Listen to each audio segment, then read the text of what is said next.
So we'll go ahead with next topic today. तो आज का topic it is going to be the most important topic of thermodynamics. इस पे questions भी बहुत बनते हैं. Questions is a different thing, लेकिन अगला टॉपिक जो है हीट इंजन, वो समझने के लिए सबसे पहले आपको पता होना चाहिए what are different types of thermodynamic processes. So today we will classify different types of thermodynamic processes.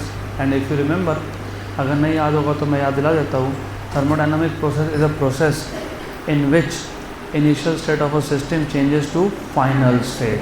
और जब सिस्टम का इनिशियल स्टेट से फाइनल स्टेट में चेंज होता है तो उसके जो थर्मोडायनामिक वेरिएबल्स होते हैं, प्रेशर, वॉल्यूम एंड टेम्परेचर, इसमें चेंज होता है. तो सबसे पहले थर्मोडायनामिक प्रोसेस का मतलब पता होगा तो you will be able to classify different types of processes. So a thermodynamic process is a process in which the initial state of a system changes to final state, and during a thermodynamic process the values of its variable like pressure, volume and temperature changes. तो अब हम लोग in total thermodynamic process को 7 type में classify करते हैं, 7 types.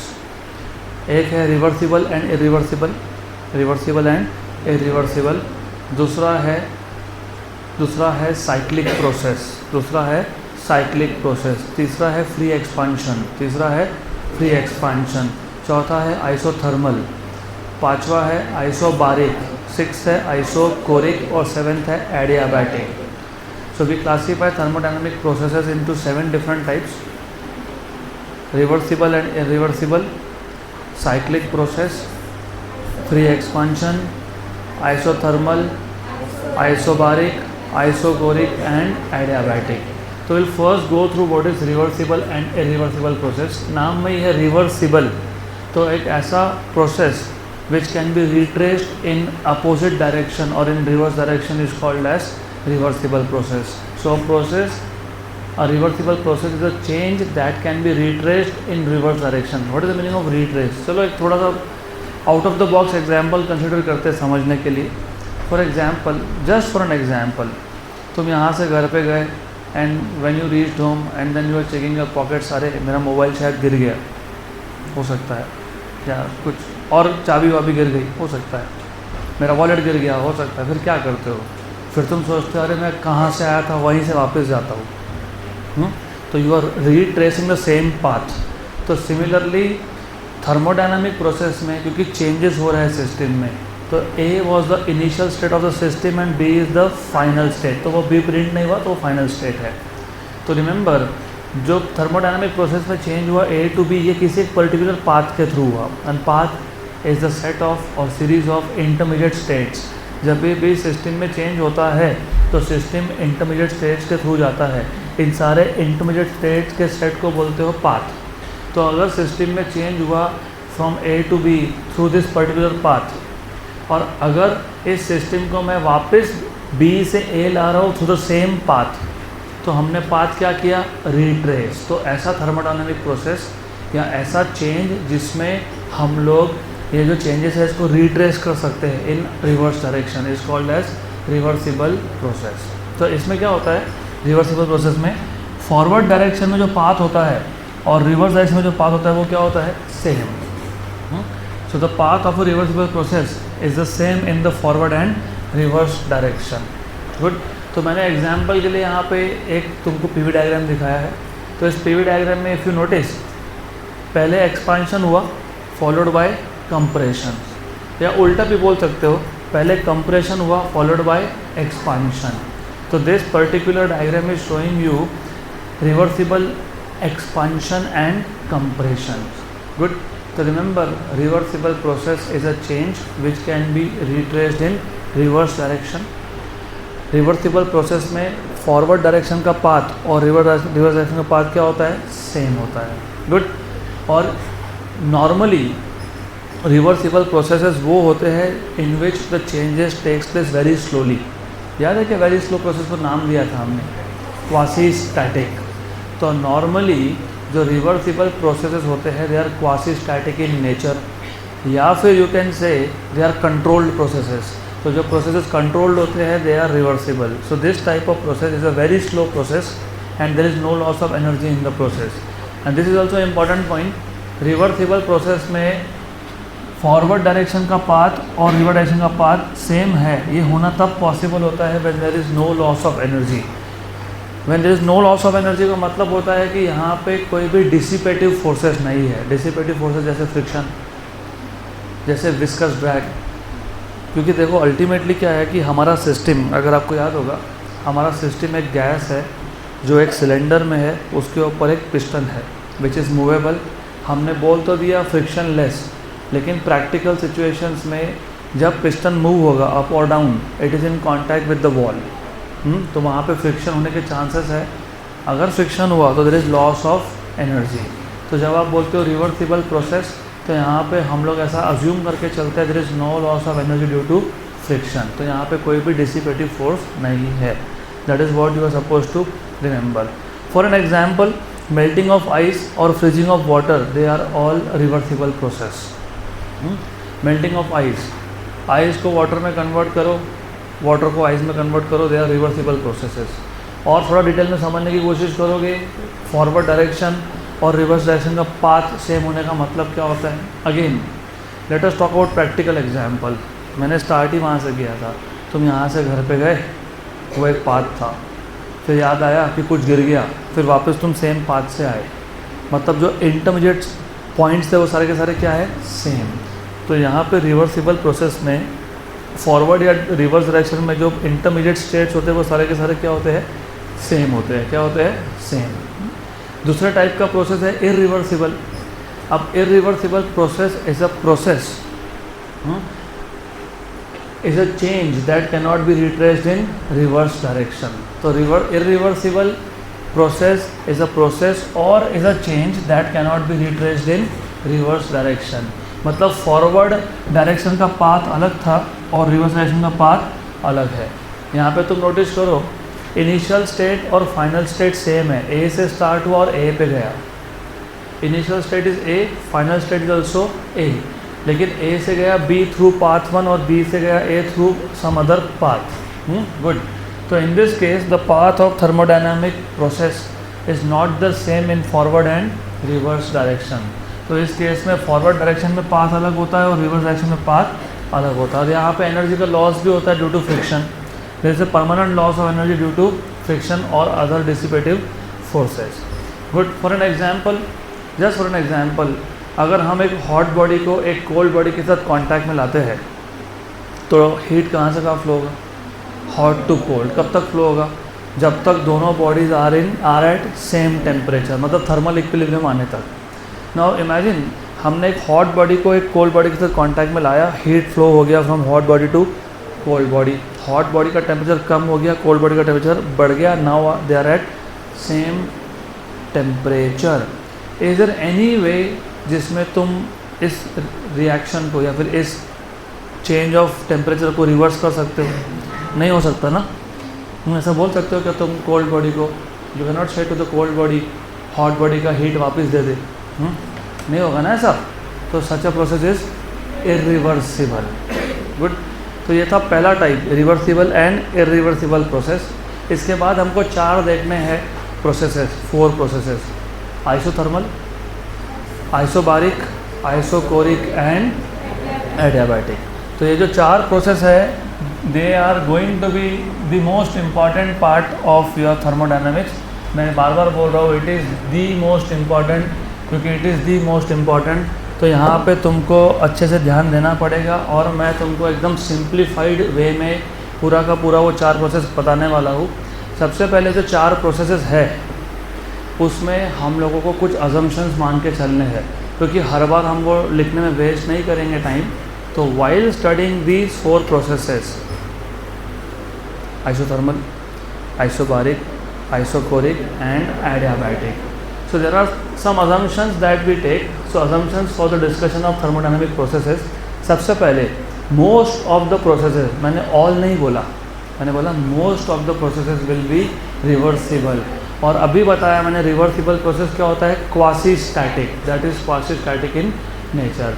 I said most of it, not all of it, क्योंकि adiabatic process ये क्वासी स्टैटिक नहीं होता है. तो तो आइसो वाले आइसोथर्मल, आइसोबारिक, आइसोकोरिक, जिसके आगे आइसो लगा है वो कौन से होंगे? क्वासी स्टैटिक, मतलब कौन से होंगे? रिवर्सिबल। पक्का पक्का। तो जो पहले 3 प्रोसेस हम स्टडी करेंगे, isothermal, isobaric, isochoric, they will be reversible, that is the changes take place very slowly. Number 2, process में एक सिस्टम होता है, थर्मोडायनामिक सिस्टम। हमारे केस में जो थर्मोडायनामिक सिस्टम होगा, the system involve in the process is an ideal gas. और ये आइडियल गैस तुमने किस में फिल करके रखा है? सिलेंडर में। सिलेंडर के ऊपर क्या फिट करके रखा है? Frictionless, massless and movable piston. So the system involve in the processes is an ideal gas. और जहाँ पे आइडियल गैस हो वहाँ पे आइडियल गैस इक्वेशन भी क्या होता है? एप्लीकेबल। तो ideal gas equation will be applicable. Good. So remember, the system involved in the process is an ideal gas involved in a cylinder fitted with movable, frictionless and massless piston. Movable, frictionless and massless piston. अब जो cylinder है उसके जो walls है, they may be good conductor of heat, जिससे heat का exchange is possible, और may be bad conductor of heat, जिससे exchange of heat is not possible. तो गुड कंडक्टर ऑफ हीट लेंगे कि बैड कंडक्टर ऑफ हीट लेंगे, जो walls है सिलेंडर के, वो डिपेंड करता है प्रोसेस, कौन से प्रोसेस की बात हो रही है उस पर। So depending on the requirement of the process, isothermal, isobaric, isochoric, इन तीनों में जो सिलेंडर के वॉल्स होते हैं वो कंडक्टिंग होते हैं। क्या होते हैं? क्या होते हैं? कंडक्टिंग। और कंडक्टिंग वॉल का और एक नाम है, डायथर्मल बोलते हैं उसको। क्या बोलते हैं? डायथर्मल। और जो एडियाबैटिक प्रोसेस होगा, या तो वो प्रोसेस बहुत फास्ट होगा, अगर वॉल्स आर कंडक्टिंग तो प्रोसेस इज़ वेरी फास्ट। अगर वॉल्स आर नॉन कंडक्टिंग तो process can also be slow. तो जो एडियाबैटिक प्रोसेस है, that is the only process जिसमें सिलेंडर के walls can be non conducting, उसको बोलते हैं एडियाबैटिक वॉल। क्या बोलते हैं? Adiabatic wall. तो depending on the requirement of the process, the walls of the container, मतलब सिलेंडर, कैन बी गुड और बैड थर्मल कंडक्टर्स। तो ये 3 अजम्पशंस तुमको पता होने ही चाहिए while studying various thermodynamic processes. There are 3 assumptions that will always be valid. Number 1, most of the processes are reversible, that is the changes takes place very slowly, matlab they are quasi static. Good. Number 2, the system is a gas filled in a cylinder fitted with a movable, massless and frictionless piston. The walls of the container, matlab cylinder, can either be good or bad thermal conductor depending on the requirement of the process. तो process किस type का है उस पर depend करेगा। और क्योंकि तुमने आइडियल गैस लिया तो ideal gas equation is applicable. यहाँ तक क्लियर? पक्का पक्का। अब अगर यहाँ तक क्लियर है तो नाउ रिमेंबर, अब 4 प्रोसेस आज हमको कवर करनी है। 4 process minimum, target is to cover 4 process, लेकिन जितना हुआ उतना। ये जो चारों प्रोसेस है ना, चारों थर्मोडायनामिक प्रोसेस, इसमें हमको 4 स्टेप्स परफॉर्म करने हैं। तो ये आपके बोर्ड के पर्पस के हिसाब से भी मैं आपको एकदम सिंप्लीफाई करके दे रहा हूँ कि जो थर्मोडायनामिक प्रोसेसेस हैं, how to remember is also important. पूरा का पूरा रट्टा मारने की जगह पे what you should be doing is, कोई भी थ्योरी टॉपिक हो उसको 4-5 स्टेप्स में स्प्लिट कर लेना। तो हम यहाँ पे जो अगले 4 प्रोसेस देखेंगे उसमें स्टेप नंबर 1 होगा इंट्रोडक्शन, मतलब वो प्रोसेस क्या है, उसमें क्या कांस्टेंट है, उसमें क्या चेंज हो रहा है। फॉर एग्जांपल आइसोथर्मल प्रोसेस में temperature is constant, pressure and volume both are changing. Number 2, हम उसका पीवी डायग्राम प्लॉट करेंगे।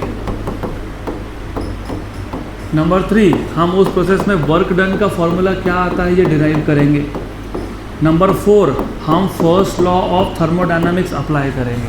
फर्स्ट लॉ ऑफ थर्मोडायनामिक्स मतलब Q equals to delta U plus W। तो आने वाले 4 प्रोसेसेस में हम लोग ये 4 स्टेप्स परफॉर्म करने वाले हैं। And if you remember it this way, तो तुमको कभी रट्टा मारने की ज़रूरत ही नहीं पड़ने वाली। Introduction, PV diagram, work done and apply first law of thermodynamics. तो we will start with first type of process, that is isothermal process. First type of process, isothermal process.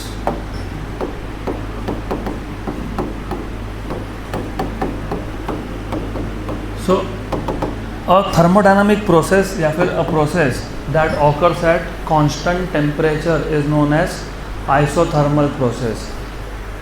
A process or a thermodynamic process you can say that occurs or that takes place at constant temperature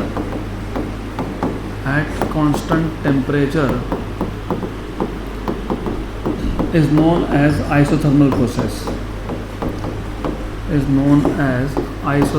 process.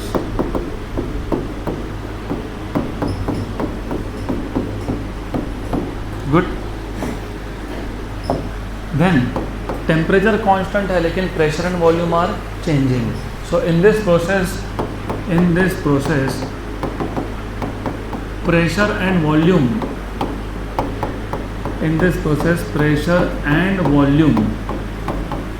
changes at constant temperature.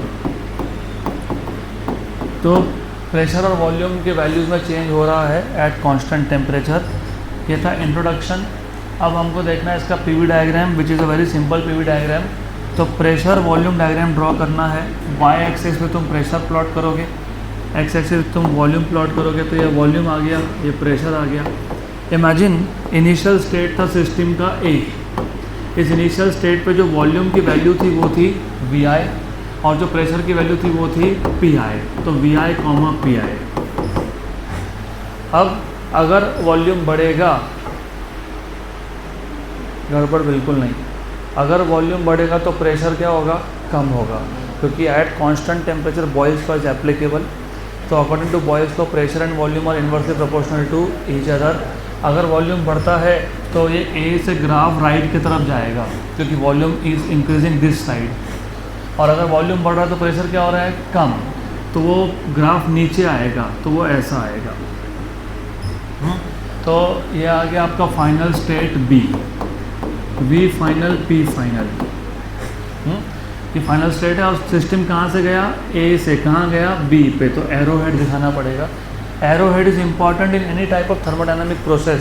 अगर आप exam में graph plot करने के लिए बोला है और अगर आपने एरो हेड नहीं दिखाया, आधा मार्क गया आपका.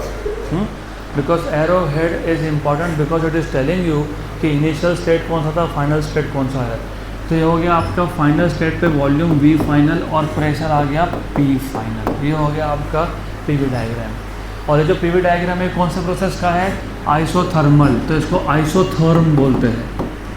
So the PV curve in this case is called as isotherm. और remember यहाँ पे प्रेशर एंड वॉल्यूम में साइमल्टेनियस चेंजेस हो रहे हैं एट कांस्टेंट टेम्परेचर. वॉल्यूम बढ़ेगा तो प्रेशर कम होगा, वॉल्यूम कम होगा तो प्रेशर बढ़ेगा. So in this case PV curve is known as isotherm.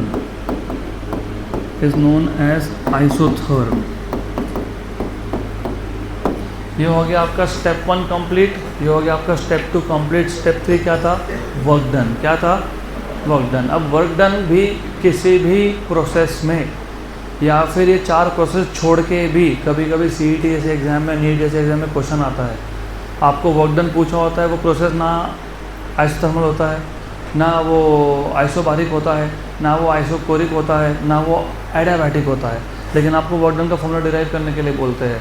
तो जहाँ पे भी वर्क डन का फॉर्मूला डिराइव करना होगा वहाँ पे हमको कुछ स्टेप्स फॉलो करने हैं. उसमें से सबसे पहला step, always small displacement of the piston के लिए कितना वर्क हुआ पहले वो लिखो, जिसको तुम DW या डेल्टा W बोलते हो, जो आता है FDX. और हमने देखा था ये FDX से क्या बन जाता है, PdV. क्या बनता है ये, तो always start by first writing down the formula of work done in small displacement of the piston या फिर work done in increasing the volume by small amount dV. उसके बाद टोटल वॉल्यूम फाइंड करने के लिए हम लोग क्या करते, टोटल वर्क डन फाइंड करने के लिए क्या करते हैं, इंटीग्रेशन. यहाँ तक स्टेप सेम है. उसके बाद क्या करना है बताता हूँ मैं. तो वर्क डन, तो third step is to find out work done in that particular process. तो वी नो दैट एक काम करेंगे, यहाँ पे पहले लिस्ट बना के छोड़ देंगे. ये VI क्या है, ये PI क्या है, ये VF क्या है, ये PF क्या लिख देंगे. So let VI, VF, PI, PF. V I is initial volume, V F is final volume. और यहाँ पे अजम्पशन है कि तुमको पता है हमारा सिस्टम कौन है। हमारा सिस्टम आइडियल गैस है जो एक सिलेंडर में है, और वो सिलेंडर के ऊपर क्या लगाया हुआ है, मूवेबल मासलेस फ्रिक्शनलेस पिस्टन। और आइसोथर्मल प्रोसेस में सिर्फ इतना होता है कि जो वॉल्स है वो कंडक्टिंग होते हैं। क्या होते हैं? कंडक्टिंग। तो initial pressure, P I is initial pressure and P F is final pressure. मैं लिख देता हूँ आपके लिए, लेकिन नेक्स्ट टाइम से you have to remember this. So consider an ideal gas confined, consider an ideal gas confined in a cylinder fitted with movable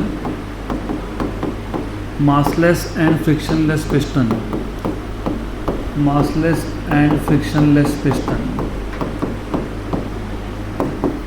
or remember in this case the walls of the container, मतलब walls of the cylinder are conducting, the walls are conducting, walls किसके? Cylinder के, they are conducting, मतलब डायथर्मल walls है। ये अभी लिखा हर बार we will not write it down। तो both of you you have been talking continuously, so stop talking now good। अरे reflecting surface है, कितनी बार बोलो, दिखता है यहाँ से। तो ध्यान दो यहाँ पे। अब मैंने आपको बोला था कि always start by small work done then integrate. So we know that the work done in displacing the piston by small amount, या फिर the work done in increasing the volume और changing the volume by by dV, in increasing the volume by dV is, इसको dW बोल दो, ΔW बोल दो, it is PdV। therefore total work done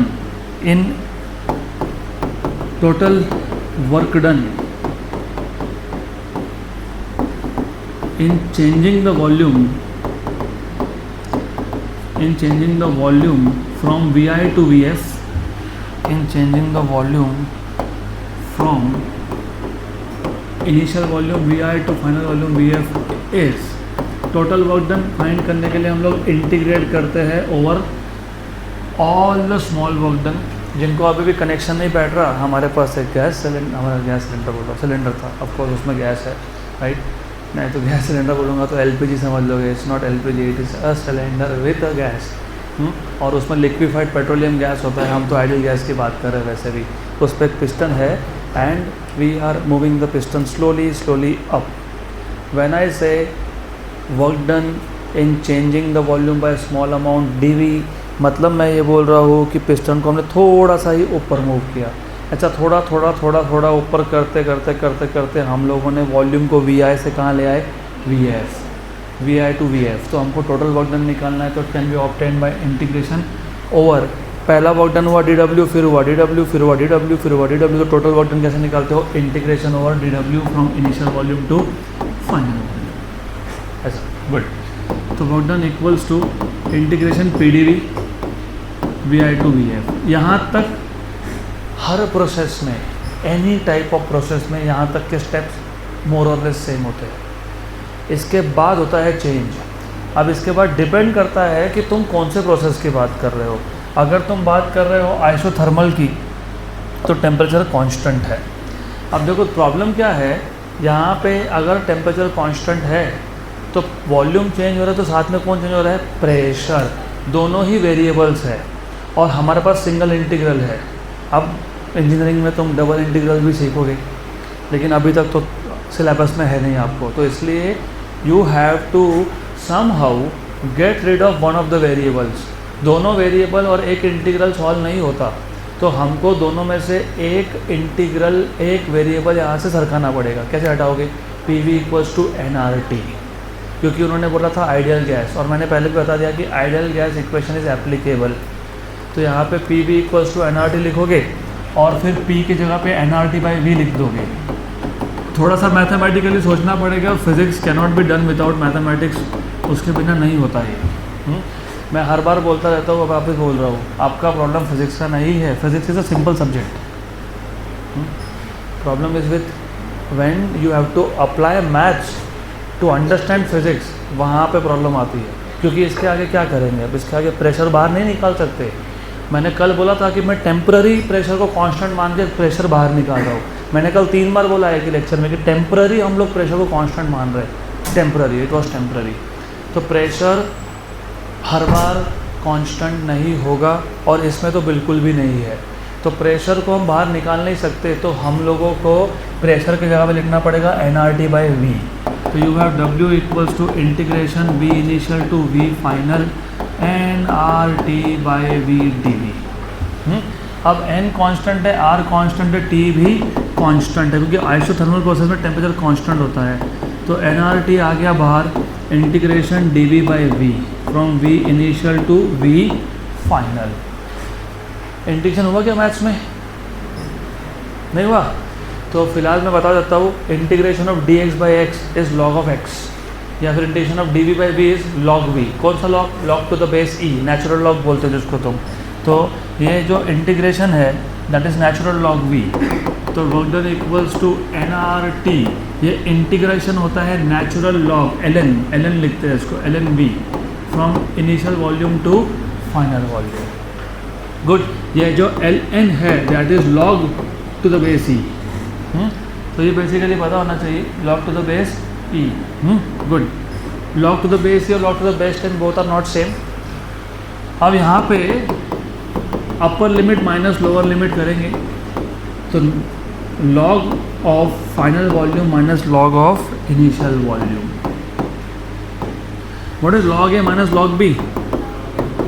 log of A upon B. तो log B final by B initial. ये बन गया आपका वर्क डन का एक formula in an isothermal process. NRT natural log of V final by V initial. NEET में और CET में डायरेक्टली क्वेश्चन में फॉर्मूला पूछ लिया। The work done in an isothermal process is given by option A, option B, option C, option D, इसमें से एक ये था, डायरेक्ट पूछ लिया। तो आपको ज़्यादा टेंशन लेना नहीं है। और मैंने आपको अभी बोला, इस प्रोसेस में टेम्परेचर कांस्टेंट है, मतलब बॉयल्स लॉ एप्लीकेबल है।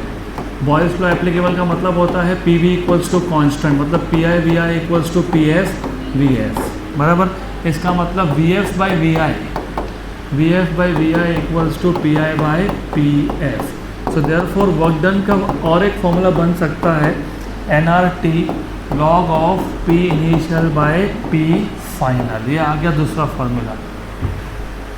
Good.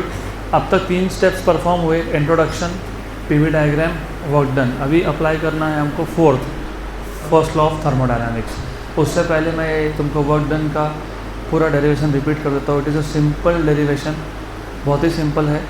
You have an ideal gas which is confined in a cylinder fitted with a movable, massless and frictionless piston.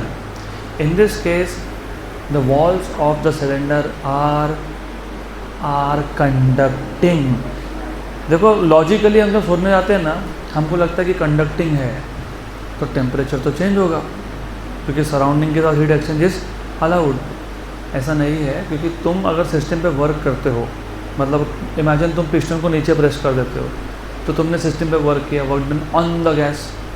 तो work done on the gas वो कहाँ गया? Work energy which can neither be created, कहाँ गया? फिर gas का temperature बढ़ने लगेगा।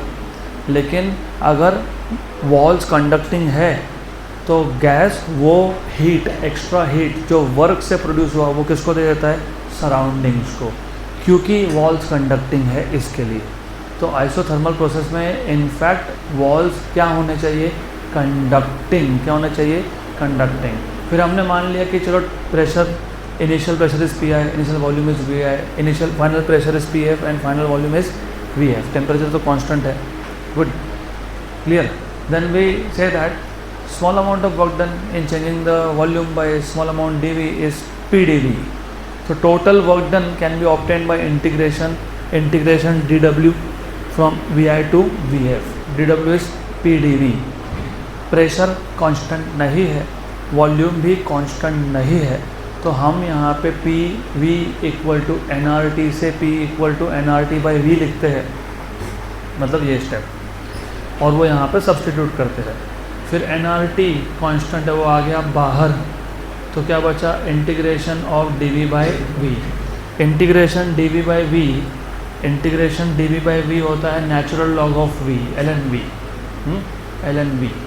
Then you substitute upper limit minus lower limit, और सब सॉल्व करके आ गया N R T natural log of final volume by initial, या फिर इनिशियल प्रेशर बाय फाइनल। अब हम अप्लाई करेंगे first law of thermodynamics. Step number 4, apply float, FLOT। You know what is first law of thermodynamics? Heat supplied to the system Q is partially used to increase internal energy and partially to do work। लेकिन क्या आपको पता है कि इस case में temperature constant है इस प्रोसेस में, और टेम्परेचर कांस्टेंट है मतलब चेंज इन टेम्परेचर 0 है, और डेल्टा U होता है NCV डेल्टा T, और डेल्टा T 0 है तो डेल्टा U भी क्या हो गया, 0। तो no change in internal energy in this case. तो याद रखना ये। So therefore you have, what do you have, you have Q equals to delta U, तो 0 हो गया, प्लस W, मतलब Q इक्वल्स टू W, और W के दो फॉर्मूलाज थे, NRT natural log of V final by V initial, तो NRT natural log of V final by V initial, या फिर P initial by P final. ये हो गया आपका फर्स्ट लॉ ऑफ थर्मोडायनामिक्स से heat supplied to the system at isothermal process. Clear. अब ये 4 स्टेप्स आपको बाकी 3 प्रोसेस में भी अप्लाई करते रहने हैं। तो next type of process that we will discuss is isobaric process. Simple isobaric process. So you have second type of process, that is isobaric।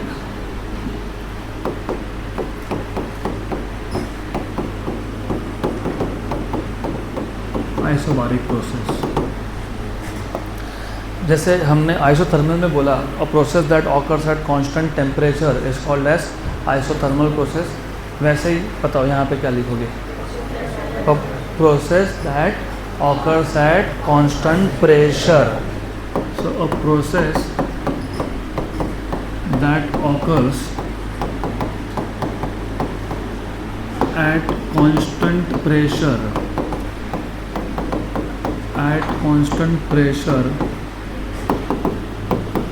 is known as isobaric process। Iso मतलब same, बार मतलब pressure, तो isobaric process. अगर pressure constant है तो क्या क्या change हो रहा है, वॉल्यूम एंड टेम्परेचर, मतलब यहाँ पे Charles law is applicable, V is proportional to T।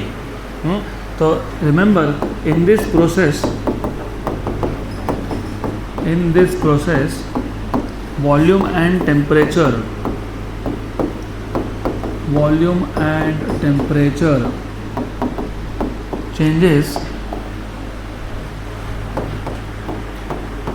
changes at constant pressure। इस केस में जो पीवी डायग्राम बनता है, पीवी कर्व बनता है, उसका नाम है आइसोबार। तो पहले हम लोग पीवी डायग्राम ड्रॉ कर लेंगे, और थोड़ा सा बेसिक मैथ्स पता होगा, क्योंकि अल्टीमेटली वापस ये मैथ्स है। Tell me what is equation of a straight line passing through origin, y equals to mx। how does it look like? It passes through origin, right, with constant slope which is non-zero। Correct. अगर मैं ऐसा बोलता हूँ कि y equals to 2, बताओ तो कैसा दिखेगा? It will be a line parallel to x axis, मतलब y की वैल्यू कांस्टेंट है। अब मैं बोल रहा हूँ प्रेशर कांस्टेंट है, तो बताओ ग्राफ कैसा दिखेगा? It will be something like this, parallel to volume axis. Very good, ऐसा कुछ आएगा। तो यहाँ पे ये इनिशियल स्टेट है ए। गुड, नींद अच्छी आती है यहाँ पे बहुत, मेरे को भी आती है, फिर क्या करें, लेकिन हम तो मजबूर हैं, तो आप भी थोड़ा जाग लो। Very good. No don't worry, I as a student I understand ये बेसिक प्रॉब्लम्स है। तो अब तुमको क्या लगता है, हम लोग 11th-12 में ऐसा कंटिन्यूस बैठते थे अटेंशन? मैं तो क्लास में नहीं आता था। I had no classes, I did not use to go to college also. चिंता मत करो, थोड़ा सा एनर्जेटिक रखो खुद को। That is quite normal thing. तुमको नींद आ रही है तो उसमें डांट के कोई मेरे को मिलने वाला नहीं है, सिर्फ तुम्हारा लॉस हो जाएगा। तो यहाँ ध्यान दो, and that is quite normal. ठीक है, होता रहता है, अभी ध्यान दो बस। गुड। अब ए पे इनिशियल वॉल्यूम था VI, और यहाँ पे फाइनल है VF, तो ये हो गया VI, और प्रेशर तो कांस्टेंट ही है। तो अगर यहाँ PI लिख रहे हो, यहाँ पे तुम अगर PF लिख रहे हो, तो PI और PF की वैल्यू सेम है। That is what you need to understand. PI and PF are same because pressure is constant. तो ये है आइसोबारिक प्रोसेस का PV डायग्राम। इसको हम लोग बोलते हैं आइसोबार। क्या बोलते हैं इसको? आइसोबार। गुड। तो मैं ये क्यों बता रहा हूँ, क्योंकि ऐसा क्वेश्चन आए हैं, हमको एक डायग्राम से दूसरे डायग्राम में कन्वर्ट करना है, तो पहले आइडेंटिफाई तो करते आना चाहिए ना। अगर एक लाइन आ रहा है which is parallel to volume axis, और यहाँ पे प्रेशर है, तो ये कौन सा प्रोसेस हुआ? Isobaric. So in this case the PV curve is a straight line parallel to volume axis and is known as isobar. क्या बोलते हैं इसको? Isobar. So in this case the PV curve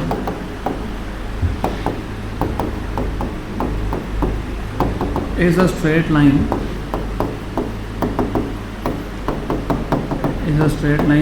parallel to volume axis. Parallel to volume axis and is known as isobar.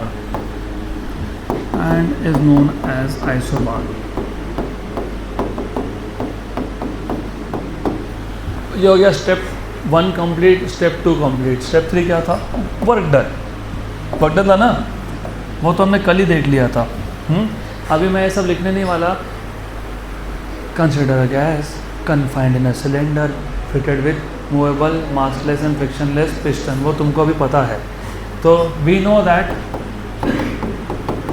the work done in increasing the volume by small amount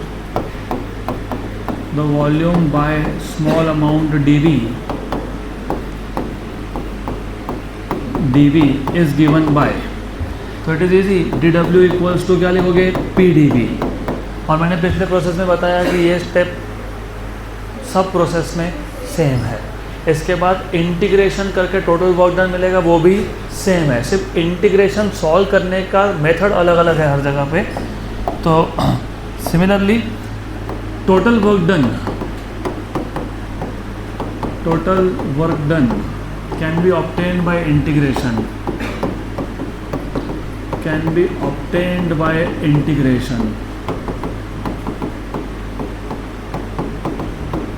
So therefore total work done W is integration dW from initial volume to final volume. और आपको चाहिए तो आप लिख दो VI is initial volume, VF is final volume, TI is initial temperature, TF is final temperature, क्योंकि यहाँ पे प्रेशर कांस्टेंट है, प्रेशर चेंज होगा नहीं, वॉल्यूम और टेम्परेचर चेंज हो रहा है।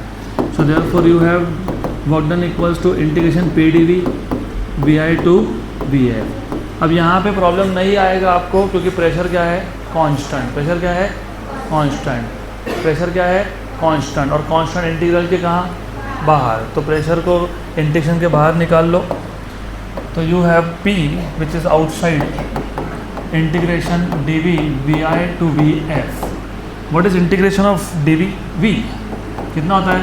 V from VI to VF, upper limit minus lower limit, तो VF माइनस VI। ये आ गया क्या? Work done. यहाँ पे सिंपल था, वर्क डन फाइंड करना सिंपल है। सिर्फ आपको फर्स्ट लॉ ऑफ थर्मोडायनामिक्स जब अप्लाई करोगे तो Q जब फाइंड करना है वो थोड़ा सा लेंदी है। यहाँ तक क्लियर? पक्का? तुमको मायर्स रिलेशन याद है क्या? Mayer's relation CP minus CV equals to R। वहाँ पे हमने जो हीट सप्लाई किया था एट कांस्टेंट प्रेशर उसको हमने NCPDT बोला था। और मैंने आपको तब बताया था कि ये NCPDT कहाँ से आया वो तुम अगले चैप्टर में देखोगे। तो now this is the right time to discuss वो NCPDT आया कहाँ से। तो रिमेंबर, अभी जब हम लोग first law of thermodynamics apply करेंगे तो applying first law of thermodynamics you have Q equals to delta U plus W। अब इसमें से W तो हमने अभी डिराइव किया, ये आ गया PVF minus VI। Delta U होता है NCV delta T। Delta T होता है T final minus T initial. अब देखो प्रॉब्लम क्या है, ये डेल्टा U है in terms of difference in temperature, और हमने जो वर्क डन फाइंड किया वो आया in terms of difference of volume. तो या तो तुम TF माइनस TI को VF माइनस VI के फॉर्म में कन्वर्ट करो, या तो उल्टा करो, VF माइनस VI को किसमें लिखोगे, TF माइनस TI। उसके लिए क्या करेंगे, इस प्रेशर को दोनों से मल्टीप्लाई कर दो, तो work done equals to PVF minus PVI। लेकिन डू यू रिमेंबर, मैंने आपको अभी बोला PV इक्वल्स टू nRT, और प्रेशर कांस्टेंट है। PI और PF दोनों की वैल्यू सेम है, PI और PF की वैल्यू सेम है। तो जब मैं PV इक्वल्स टू nRT को इनिशियल कंडीशन के लिए लिखूंगा तो PI नहीं लिखूंगा, P लिखूंगा, और क्या लिखूंगा, VI, और ये क्या लिखा, TI, क्योंकि N और R कांस्टेंट। और PVF क्या आएगा, nRTF, क्या आएगा, nRTF। ये PVI और ये PVF यहाँ सब्स्टिट्यूट कर दो, तो you have work done equals to PVF मतलब nRTF माइनस PVI मतलब nRTI।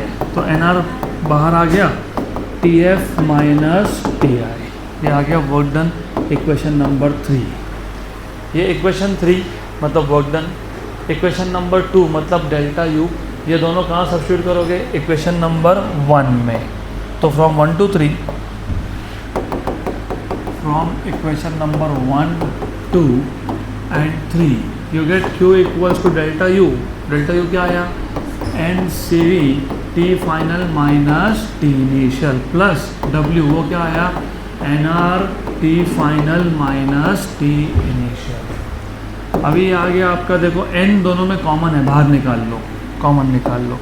और कौन कॉमन है, T final minus T initial, वो भी कॉमन निकाल लो। तो कौन बचा, CV, और कौन बचा, R। What is Mayer's relation, CP minus CV equals to R, मतलब CP equals to CV plus R। तो ये कौन है, CP है, कौन है ये, CP। तो ये आ गया आपका NCP डेल्टा T। तो मैंने आपको जो बोला था कि हम अगले चैप्टर में देखेंगे कि कांस्टेंट प्रेशर पे heat supplied is NCP delta T, hence prove. तो बहुत इजी, एक्सट्रीमली इजी। ये 4 स्टेप्स आपको बस इतना याद रहेगा ना कि ये 4 स्टेप्स, चारों प्रोसेस होते जाएंगे। गुड। अभी तीसरा प्रोसेस है कौन सा, isochoric. Isochoric is a process that occurs at constant volume. Iso मतलब सेम, कोर मतलब वॉल्यूम होता है। आइसोबार, आइसो मतलब सेम, बार मतलब प्रेशर। आइसोथर्मल, आइसो मतलब सेम, थर्मल मतलब टेम्परेचर। तो अभी हम डिस्कस करेंगे isochoric process. A process that occurs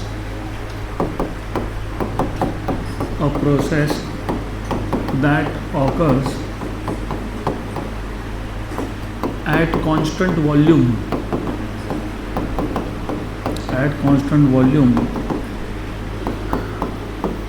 is known as isocoric process।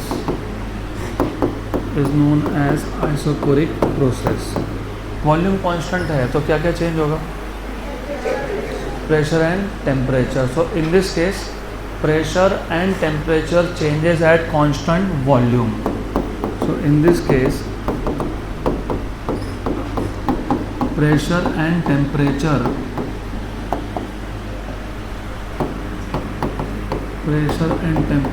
Changes at constant volume।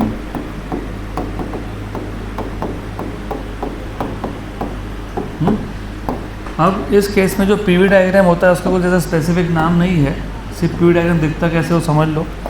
ये प्रेशर एक्सिस है, ये वॉल्यूम एक्सिस है। जब प्रेशर कांस्टेंट था तो it was a line parallel to volume axis.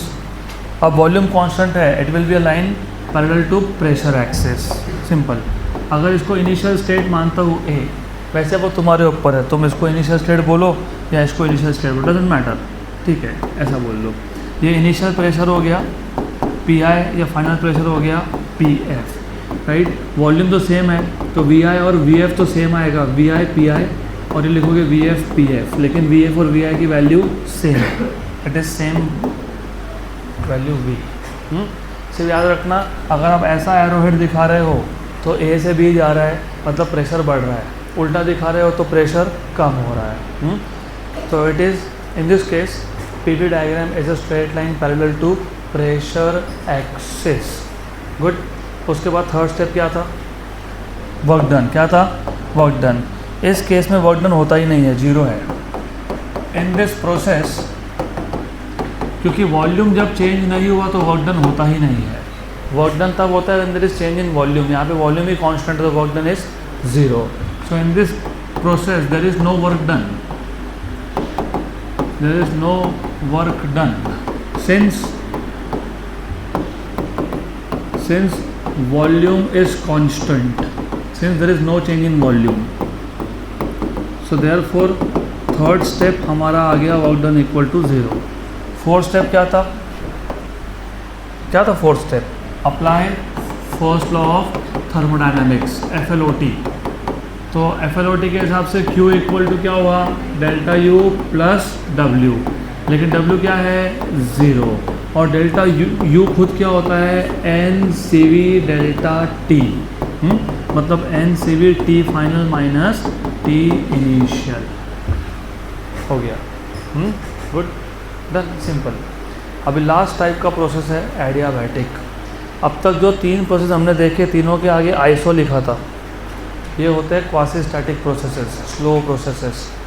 और स्लो प्रोसेसेस में जैसे पहला प्रोसेस था आइसोथर्मल, उसमें pressure and volume are inversely proportional, Boyle's law is applicable.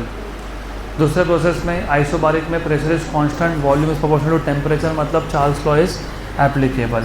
उसके बाद वॉल्यूम इज कांस्टेंट मतलब pressure is proportional to temperature, मतलब गिलोज़ैक्स लॉ इज एप्लीकेबल। जो चौथा प्रोसेस है adiabatic process,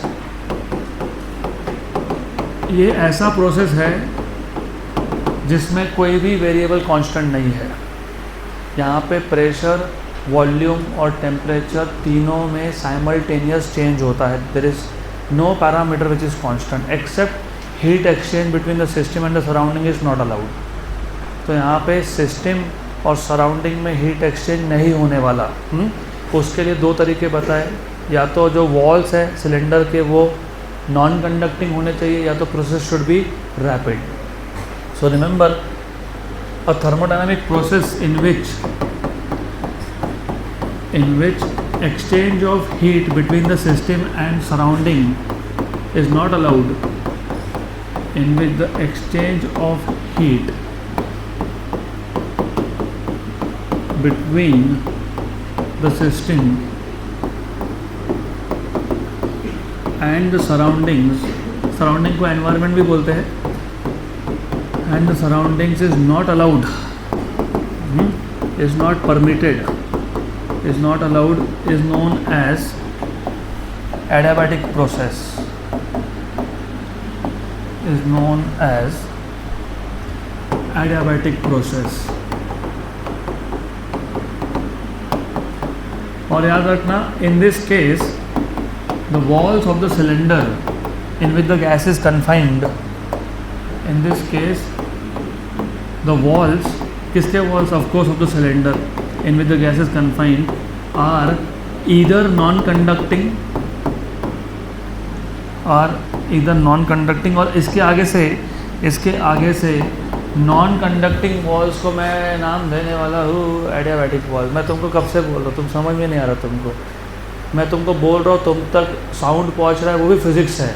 Sound is a longitudinal wave, so when I speak my throat generates vibrations between 20 Hz and 20 kilohertz that reaches your ear, and your eardrum vibrates at the same frequency, and that frequency of vibration which makes your eardrums vibrate, it transforms into electromagnetic signal, electrical signal I would say, and that goes to your brain, and your brain does processing instantaneously to understand what I am trying to say.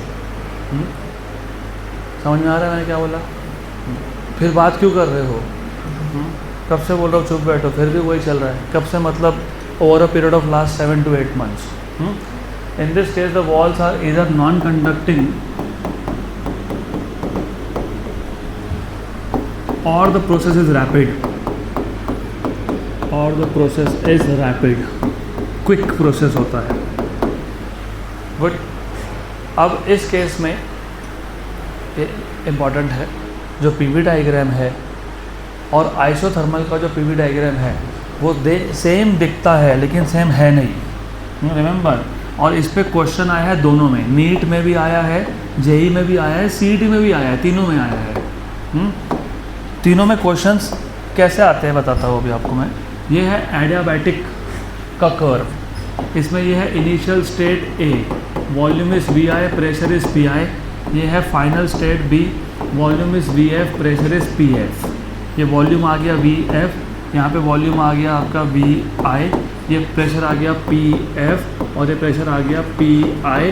क्योंकि graph में 2 ही access होते हैं, मैं तीसरा दिखा नहीं सकता लेकिन लिख तो सकता हूँ ना, टी आई और टी एफ. टेम्परेचर भी चेंज हो रहा है. और एरो हेड दिखा दिया है ऐसा. गुड. तो ये और आइसोथर्मल का कर्व सेम दिखता है, सेम होता नहीं है फॉर 2 रीजन्स. आइसोथर्मल में टेम्परेचर सेम है या नहीं है. नंबर 2, आइसोथर्मल का स्लोप थोड़ा कम होता है. तो नीट में और सीईटी में ये जो क्वेश्चन आया था, तुमको ऐसे 4 कर्व दिखाए थे और चारों पे नंबर लिखा था 1 2 3 4 और आपको पूछा था आइडेंटिफाई करो 1 किसका, कौन से प्रोसेस का कर्व है, 2 कौन से प्रोसेस का है, 3 कौन सा है, सो ऑन सो फोर्थ. तो इन दोनों में जिसका स्लोप कम हो वो आइसोथर्मल होता है. लेकिन वो एक्सपांशन के टाइम बोल रहा हूँ मैं, एक्सपांशन के टाइम जब वॉल्यूम बढ़ रहा है. कंप्रेशन में नॉट बी सेम, वो हम देखेंगे in the form of question in your CET set. और जेई के एग्ज़ाम में सीधा सीधा पूछ लिया था relation between the slope of adiabatic curve and isothermal. तो एडियाबैटिक प्रोसेस का जो स्लोप होता है वो ग्यामा टाइम्स ऑफ आइसोथर्मल होता है. ग्यामा मतलब वही ग्यामा मोनोटॉमिक गैस के लिए 5/3, डिजिट के लिए 7/5, मतलब CP/CV का रेशो. तो ये सारे बेसिक चीज़ें थ्योरी में तुमने अगर ध्यान दिए होंगे तो तुम्हारे क्वेश्चन मार्क्स बढ़ जाएंगे. तो ध्यान दो इसलिए. तो इसका स्लोप ज़्यादा होता है. ये हो गया स्टेप 2 ख़त्म. और मैंने वो चीज़ लिखी नहीं जो लिखनी चाहिए कि यहाँ पे तीनों के तीनों पैरामीटर्स एक साथ चेंज होते हैं. तो लिख देता हूँ मैं, इन this process pressure, volume and temperature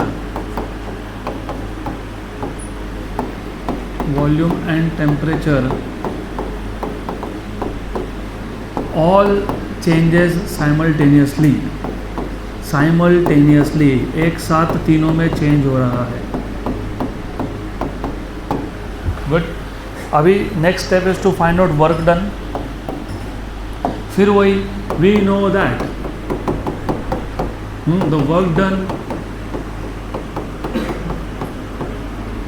in increasing या in displacing the piston by small amount,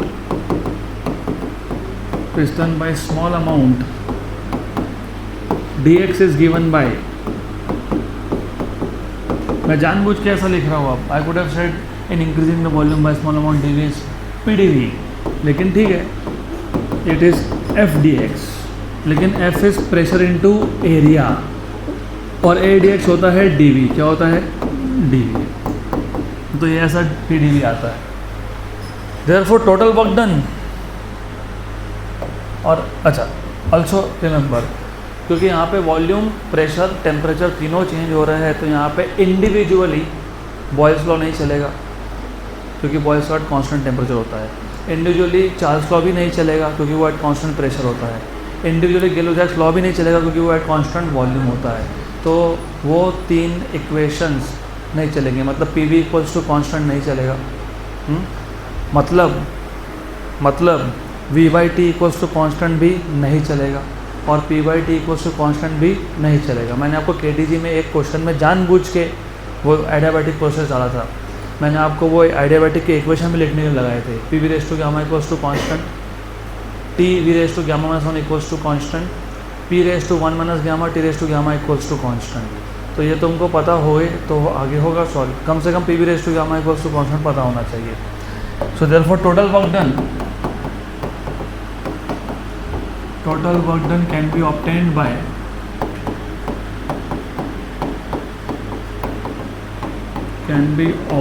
bye integration, of course by integration. तो integration dw from initial volume to final volume. What is dw? pdv from vi to vf। फिर same problem पे आ गए जो isothermal में हमने problem face किया था कि प्रेशर और वॉल्यूम दोनों चेंज हो रहे हैं, इंटीग्रल एक है तो एक इंटीग्रल दो वेरिएबल नहीं चलता है, तो एक को एलिमिनेट करना पड़ता है। वहाँ पे हमने क्या किया था, P V equal to nRT लिखा और क्या किया, P equal to nRT by V कर दिया। अब यहाँ तो वो चलेगा नहीं क्योंकि यहाँ पे what you can do is, यहाँ पे तुम ऐसा लिख सकते हो कि एडियाबैटिक में P V equals to constant होता है, P V raise to gamma equals to constant होता है। P V equals to constant नहीं होता है, P V raise to gamma equals to constant होता है। तो जब P V raise to gamma equals to constant लिखा मतलब क्या, P I V I raise to gamma equals to P F V F raise to gamma equals to constant. याद रखना आप, गुड। अब ये जानबूझ के लिखा, आगे यूज़ करना है इसलिए लिखा, फिलहाल रखो, इसको काम में आएगा। यहाँ से P equals to C upon V raise to gamma. तो देयरफॉर जो टोटल वर्क डन का इक्वेशन था, integration from V I to V F D V, साथ में P था, P के यहाँ पे क्या लिखेंगे, C upon V raise to gamma. C constant को बाहर निकाल लो तो क्या बचा, C इस कांस्टेंट ना, बाहर निकाल लो इसको, तो W इक्वल्स टू C बाहर आ गया, integration D V upon V raise to gamma, तो V raise to minus gamma, इसको ऊपर ले जाता हूँ, D V, V initial to V final. तो मुझे बताओ what is integration of X raise to N, X raise to N plus one upon N plus one. तो ये भी integration v raise to minus gamma plus one upon minus gamma plus one आएगा, V I to V F. Integration x raise to n होता है x raise to N plus one upon N plus one. तो integration V raise to minus gamma आ गया, V raise to minus gamma plus one upon minus gamma plus one. Good. Then ये constant है, इसको बाहर लिखो, minus gamma plus one मतलब one minus gamma, इसको बाहर रखा। यहाँ पे upper limit minus lower limit कर दिया, v final raise to one minus gamma minus v initial raise to one minus gamma. Good. ये आ गया आपका वर्क डन का formula for which process, adiabatic process. But एक प्रॉब्लम है कि यहाँ पे c है, c एक कांस्टेंट है जिसकी वैल्यू पता नहीं, ना ही पता है ना ही मिल सकती है, तो हमको ये c को हटाना पड़ेगा और इसको नोन या फिर जो पैरामीटर हमको मिल सकते हैं उसके टर्म में लाना पड़ेगा। तो पहले तो c को मल्टीप्लाई कर देता हूँ दोनों के साथ। गुड। तो पहले हम c को मल्टीप्लाई करते थे दोनों के साथ, तो work done equals to c upon one minus gamma, तो ये c अंदर गया, यहाँ हो गया c V F one minus gamma minus c V I one minus gamma. अब देखो ये जो c है ना, उसके दो वैल्यूज़ थे, एक P F V F raise to gamma और एक P I V I raise to gamma. तो जो वी एफ के साथ c है, जो वी एफ के साथ c है, वहाँ पे लिखना P F V F raise to gamma, और जो c वी आई के साथ है वहाँ लिखोगे P I V I raise to gamma V I raise to one minus gamma. अगर बेस सेम है तो पावर का क्या करते हो, जल्दी बताओ क्या करते हो, एडिशन। मतलब V F raise to gamma plus one minus gamma, gamma +1 minus gamma plus gamma क्या हो गया, कैंसिल। क्या हो गया, कैंसिल। क्या हो गया, कैंसिल। तो क्या बचा, सिर्फ वी एफ। यहाँ पे भी वैसा ही क्या बचेगा, वी आई। तो ये आ गया आपका work done in N adiabatic process का पहला फॉर्मूला, पहला। तो दूसरा भी है, गुड। और जहाँ कन्फ्यूजन होता है वो मैं तुमको अभी बता देता हूँ। कन्फ्यूजन ऐसा होता है कि ये गामा -1 कि 1 माइनस गामा। दूसरा होता है अरे ये P I V I minus P F V F है कि P F V F minus P I V I. So let us keep it very straight, always final minus initial. तो नीचे 1 minus gamma, क्योंकि उल्टा लिखोगे gamma -1 लिखोगे तो ये भी उल्टा होगा, इसलिए ऑलवेज फाइनल माइनस इनिशियल और नीचे 1 माइनस गामा। अब इसको हम लोग टेम्परेचर के टर्म में भी ला सकते हैं, लाना पड़ेगा। We know that ideal gas equation is applicable. तो P V equals to N R T, P I V I equals to N R T I, P F V F equals to N R T F. So therefore work done equals to 1/1 minus gamma. P F V F मतलब कौन, n R T F. P I V I कौन है, N R T I. N R क्या हो गया, common, 1 minus gamma T F minus T आई। ये हो गया वर्क डन का दूसरा फॉर्मूला।